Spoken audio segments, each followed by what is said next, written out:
My talk's called Let 1,000 Ontologies Bloom. This is a reference to a philosopher I really like called Paul Feyerabend, and he took this slogan, well, it's a Chinese proverb that says let 1,000 flowers bloom, and he adopted it to sort of this program he had in philosophy of science that wanted to look towards this sort of pluralism in theoretical approaches to scientific questions. So that's sort of what I'm working towards in this project that I'm engaged in. And as was said, I'm a philosopher, not a medical student, so I'm coming from maybe a different background than a lot of you. I kind of want to talk about this dualism that's come up a lot of times today and tell a bit of a philosophical story about why it's occurred maybe, but more sort of what's problematic about it. I think it's often mentioned as this negative thing. There's sort of this battle in psychiatry between the mind-body. An interesting question for me is why is that bad? So I'm going to try and answer a little piece of that, see if it works. So just briefly, my plan is I want to talk about levels of investigation, a term that I've made up that I like, which is ontological priority. I'll explain it. It's not even difficult. I just like these words. And then I'm going to try and apply it to psychiatry and see whether or not this term can make sense of some things in psychiatry, and then I'm going to bring up this worry about dualism, and then I'm going to propose a solution, which, just to ruin the excitement, is pluralism. So just to start, so in terms of choosing a level of investigation, so every scientist is going to have to engage in some sort of selection process. Like there's this crazy amount of data out in the world, and if you're trying to investigate some particular phenomenon that you found in the world, you can't look at everything at once. So there's sort of like this necessary limiting process when you're building some sort of system or theory. You can't take everything into account at once. So oftentimes a scientist will sort of choose a level of investigation at which to work at. And so there's these two features that I think are really relevant to choosing a level of investigation. There's probably a lot of other factors as well, but I think two things that are really crucial are, one, what's your phenomenon of interest, and what are your explanatory goals? So just to clarify that, I've got a couple of examples that are like pretty simple, just to make this clear. So say you're an investigator and you're wondering, like, why does sugar dissolve in coffee? Like, why does this happen? Every time I put the sugar in, it just disappears.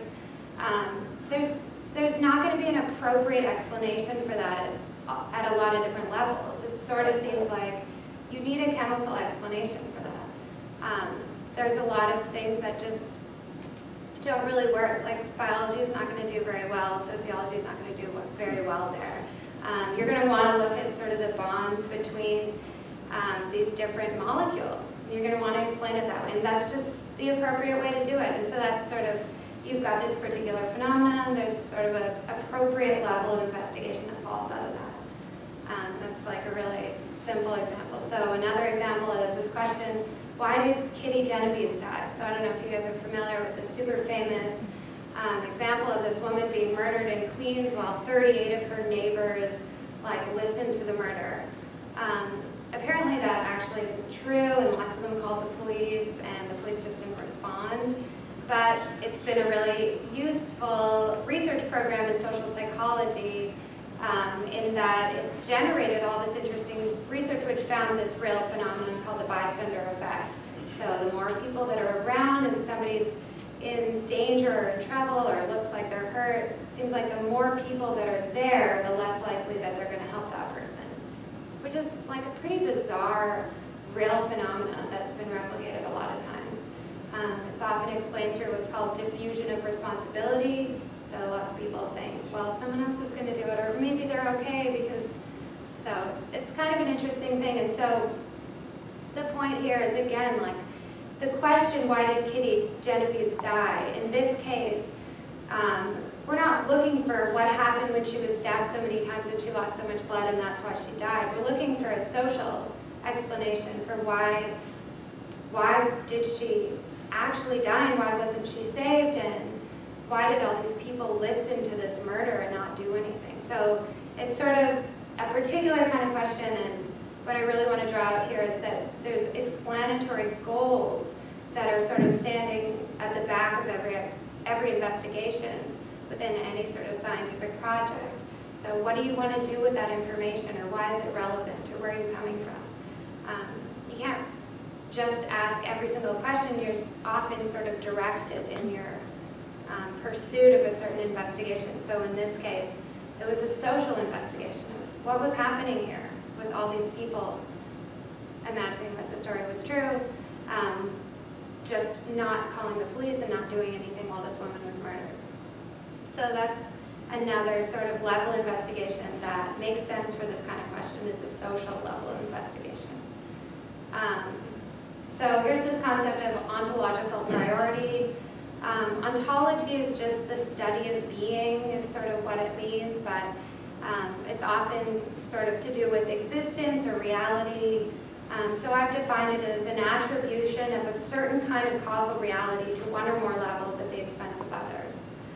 So oftentimes I think in science this is like a really necessary thing, because you can't pay attention to everything. So you need to sort of look to one level as being paramount within your investigation, and just focus your energy on that. So this list of levels is from this classic philosophy of science paper from the 50s that was talking about reductionism and unification in science. And the proposal in this paper was that these are all expressions of the exact same thing, just looked at different levels. And if we really wanted to, we could explain any phenomenon at any of these levels. Well, that's not true. Any big enough phenomenon that could be explained at the social level, potentially, if we had the right amount of information, could be explained at the level of elementary particles. The question then is, well, is it interesting? Like, are we going to get any of the information or explanation that we want if we go down this many levels? So you have to sort of determine what is the appropriate level. So in terms of ontological priority, I want to suggest that there's some consequences that fall out of giving ontological priority to a particular level or a couple of levels. So the first thing is that you have these theory-laden observations. So when you're taking in this enormous amount of information in the world, like just how you and I are perceiving things every day, you can't take in every single piece of information. Some things are going to be more salient to you, some things are going to be more salient to other people, and that's going to be structured depending on a lot of things. So your values are going to be a part of that, or different things that you've been exposed to. And so I think in science there's a similar kind of thing going on, so that you have these background theories operating all the time, and so certain pieces of information are going to stand out to you more if they correspond with what theory you have. And so I think there's a similar thing going on if you're giving ontological priority to a particular level. Things at that level are going to stick out for you more, and they're going to sort of pop out of the data or pop out of the world, and they're going to be more real to you. So another thing that happens is potential hypotheses are going to be constrained by your level of ontological priority. So you can't possibly consider every single hypothesis to explain a phenomenon. Like, really, it's a limitless number that's out there. So you have to sort of pick and choose, like which ones seem the most possible or the most relevant or most interesting, which ones could potentially take us to a place where we could do something effective with this information, which is really applicable to psychiatry. So you're going to choose hypotheses depending on what level you're going to give ontological priority to.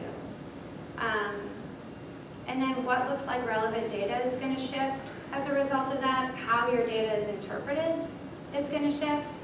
And then what kind of explanations will be developed in the long run to explain your phenomena is going to depend on this level of ontological priority, I think. So then the question is, well, what's the appropriate level of investigation in psychiatry? This is like an incredibly complex, dynamic field where what is being investigated isn't really occurring just at one level. There's an enormous number of factors contributing to the existence of a mental disorder and the way that it occurs. So I don't think there's really an obvious answer that there's one level that we should be looking at or two levels we should be looking at. So in line with what I was saying before about how you choose your level of investigation, I think we should consider, well, what kind of goals are there in psychiatry and what kind of phenomena are we looking at? So in terms of the first question, I think there's two primary goals. There's probably a lot more, but mainly we really want to explain, like, what are these mental disorders? Like, what's going on here? How can we explain the occurrence of mental illness? And then we want to tell some sort of story about what are the causal mechanisms responsible. So causal mechanisms, I mean, like, in a very broad sense. So we want to be able to tell a story about why this happens. We want to understand it. And then we want to heal. Like, this is definitely a discipline oriented towards treatment. So it's not like a lot of other natural sciences. They want to understand and manipulate, but there's maybe less of a focus on this sort of manipulation or being able to change your subject matter in the way there is in psychiatry. So there's this constant question of, well, how can we treat mental illness? We want these goals to be mutually informative. So we want the explanation to point towards directions in terms of recovery and treatment. So we want to understand, like, what is influencing recovery? So this is what I think are sort of the two big goals.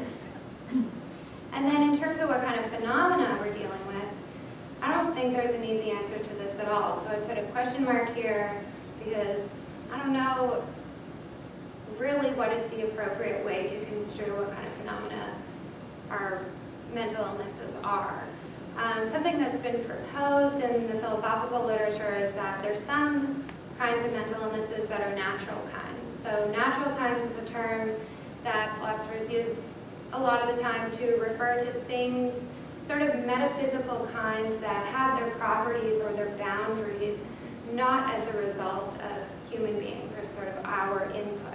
So classic examples would be like a tiger or a hydrogen molecule. So like it seems like tigers just are the way they are. They seem to have some sort of boundaries as a species, although that's pretty debatable as well. And that has nothing to do with us. Like tigers just are tigers. Hydrogen molecules just are hydrogen molecules, and they're different than oxygen molecules. And that has nothing to do with us. So then non-natural kinds would be things that we've sort of created. So like banks, that's not a natural kind. It doesn't occur without us creating banks. And you can think of a million more examples. So some philosophers of psychiatry wanted to say, well, there's some mental illnesses that are just natural kinds, like they just seem to occur in this sort of natural way, and they're not culturally influenced in the same sense or socially influenced in the same way other ones are. So there's sometimes this distinction or line drawn between natural kinds and then these more social kinds. So classic natural kind would be something like schizophrenia, classic social kind would be anorexia. So there's a lot of debate. I'm not necessarily agreeing with this, but I'm sort of outlining that I think there is often a tendency to categorize different kinds of mental disorders as being sort of more natural or more social, depending on what causal factors really stick out to us. And I think there's definitely some truth to that. You know, some are more socially variable, as we've seen today. There's been a lot of interesting examples of that. And some seem more stable universally. So I think this kind of thinking, though, leads to this kind of dualism that I'm worried about. So here's another way to sort of look at this dualism. I don't think this is like the right way. I don't think it's even like a really explicit dualism that exists. You could probably construct it in a lot of ways, but this is sort of a helpful way for me to think about it. So you could call one side of this the psychological framework that values the mind, psychotherapeutic treatments, and often explanations in terms of sort of social constructionism. And then on the other side of the dualism, you could look at something like the biological framework that's focusing on the brain, on pharmacological treatments, and using explanations in line with the medical model. So that's the dualism. And then I want to ask, what's wrong with this dualism? Like, is this really a problem? And I think it is a problem. And what I think is wrong with it is sort of wrapped up in this idea of ontological priority. So I think on either side of this dualism, there's a different sort of description of ontological priority to, I'm calling them the biological and the psychological, but I don't think that's necessarily true. I think neurological is wrapped up in the biological, often genetic as well. Social and psychological might go together, maybe cultural sometimes in there. I don't think it's that clean, but there's definitely different sort of priorities given to different levels depending on the kind of work that you do or the research that you do or the clinical practice you have. And I think because of that list of things that happen when you give ontological priority to a particular level, I think if you're giving priority to one level or another, or you're on one side of this dualism or the other, then you're inevitably restricting the possibilities within a scientific investigation. So these restrictions might lead us to miss out on potential explanans, so the things that are doing the explaining, and potential treatments. So if we go back to the two goals that I've said might be primary in psychiatry, to explain and to heal, it seems like, I put this image up because I'm imagining these are like 1 million causal factors that are contributing to this one occurrence of a mental disorder. And if we're giving ontological priority to, say, just the blue dots and lines here, we're missing out on all the rest of this. So all of these things could potentially be as explaining the occurrence of this mental disorder, and potentially could be altered or worked with in some way to offer treatments to that mental disorder. And I think it's really a big, messy picture like this, and focusing just on one piece of it leads us to sort of neglect or not see other pieces of the picture. And so I think that's the worry that falls out of this dualism. So I wanted to give an example of this worry. So probably a lot of you are familiar with the World Health Organization schizophrenia pilot studies that they did. So they started in the 60s and did these enormous studies on schizophrenia in a ton of countries around the world. And basically there was just this really surprising effect that came out of it, which was the recovery rates for people with schizophrenia in developing countries were way faster and way higher than people in developed countries. And there's a lot of really interesting theses that have been put out to sort of explain this effect. I don't think there's a clear answer. I would love to hear if any of you guys have thoughts on it, because I think this research program is really interesting. But it doesn't seem like there is a really clear consensus on what's responsible for that big distinction between developing countries and developed countries in their recovery for schizophrenia. So a recent paper, I took this quote out of it. So the idea is that there's something essential to recovery missing in the social fabric in developed countries. But that's sort of the big conclusion, something essential in the social fabric. I mean, it's quite vague, and it's pretty unclear what it is. So maybe it's a bit of a stretch, but I want to say, like, this is an instance of there being like a real contributing factor going on somewhere in this social fabric that's related to recovery from schizophrenia, but not that much attention is really being paid to it. Schizophrenia is definitely like this classic natural kind. Cultural understandings of it, I think, are pretty limited and pretty difficult to work on. So I think there's a bit of a neglect of this something essential that maybe falls out of this dualism, that maybe falls out of this ontological priority. I don't know, that's the story I'm putting out there. I'd love to hear any thoughts on it. So then, back to this dualism, I wanted to briefly talk about a couple of philosophers have recently suggested. So this dualism is something that just comes up again and again, and I think maybe today we've heard a few times like integration is the answer, like we need to stop keeping these separate. This is a case that's definitely been put forward in philosophy, like we need to stop thinking of these as isolated kind of processes that are happening in the same human being that aren't really connected. Like we need to put them together and see this whole picture all at once. Ian Hacking, who's a philosopher I really admire, has this really fascinating account where he takes this natural kind, non-natural kind distinction, sort of distorts it in terms of mental illness and says, no, what we have is interactive kinds. So what's really going on is we've got these categories, and we've got these individuals who are placed in the categories, and then we've got this incredible interactive effect. So people will show symptoms depending on what categories are available to them culturally. And so they'll have these real shifts in their experience depending on what's possible for them, really. So they've got a different space of possibilities if they live in a different place and are exposed to different things. And then, in turn, that category will shift over time as a result of what kind of people make up the category and as they define themselves and interact together. So it's kind of like this moving target phenomenon that we're investigating in psychiatry as opposed to some sort of still, stable entity, which the natural kind idea sort of suggests. I don't really have time to go through their accounts of this integration, but I want to suggest that maybe there's a worry in this idea about integration, which is exactly the same worry I just expressed that falls out of this dualism, which is we can't look at everything at once, and even if we take this biological and this psychological and we try and match it together, I think we might even be more at risk of missing out on these potential explanations and these potential treatments.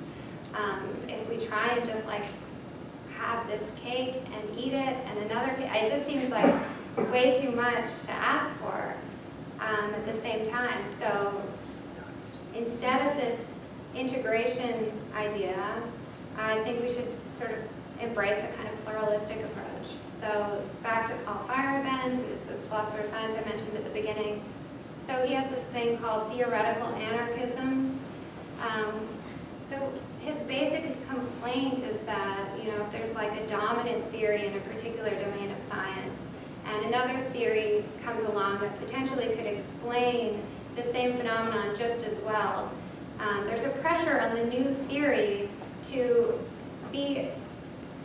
potentially conform or to somehow be coherent with the previous theory. And if it isn't coherent with what's already out there, then it sort of gets tossed to the side. And Feyerabend's saying, well, this isn't fair. There's something sort of accidental about the fact that this one theory got to be there first and suddenly gets recognized or is allowed to remain, even if they have imagined the same virtues, both theories. The older one just tends to win out in this battle. So Feyerabend's saying, like, let's just go crazy on these theories. Like, let's just have tons and tons. And let's see how they work and how effective they are, and let's judge them based on that. And even if they're conflicting, and even if they don't make sense, integrating them together, let's just have them all. So I kind of like this idea, and I think it fits for psychiatry because there are so many relevant levels of investigation, and they're all happening. And I think seeing them in terms of this hierarchy of one as being sort of more causally real than another one is problematic and is troubling. And I don't think we can really integrate all of them together at once. It seems really messy, although we can definitely try. But I think we should just see this as sort of different levels that are all active and all contributing to mental disorder, but not that one's more real or more explanatory than another one. So I suggest each level may be seen as holding ontological primacy within different domains of research. And they can be seen as compatible as opposed to conflicting. It's a nice idea. I don't know. It's what we do in philosophy.